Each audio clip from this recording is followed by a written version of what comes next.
Looking for some quick tips on how to improve your grade with a grading beam? Continue watching to see the 4 main tips to take your profiling to the next level.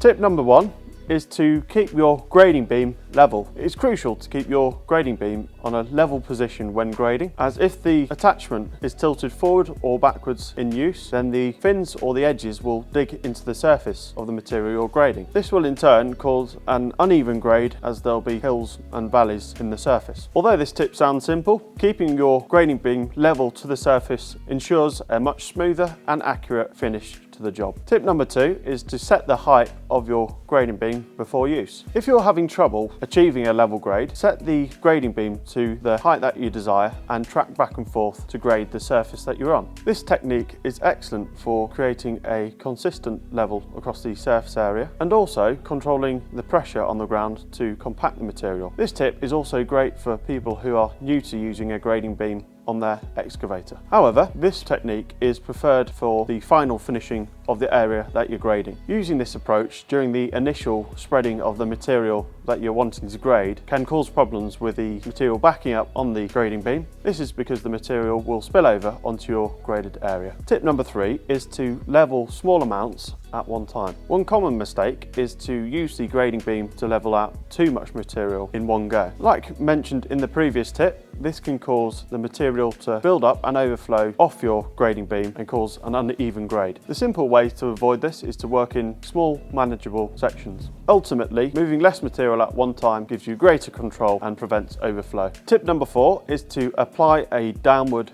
pressure on your grading beam. To achieve the desired compaction of the aggregate or soil that you're looking to grade, apply a downward pressure with your machine on the grading beam while you're grading. This helps create more of a dense finish, but be cautious not to apply too much or uneven pressure to the grading beam, as this can cause gouging and lead to an uneven surface. So there you have it, the 4 tips to improve your grading and leveling skills with a grading beam. If you want to know if grading beams are for people who can't grade with a grading bucket, check out the video here, and don't forget to like and subscribe so you don't miss out on another video. An oven that you're looking to grade.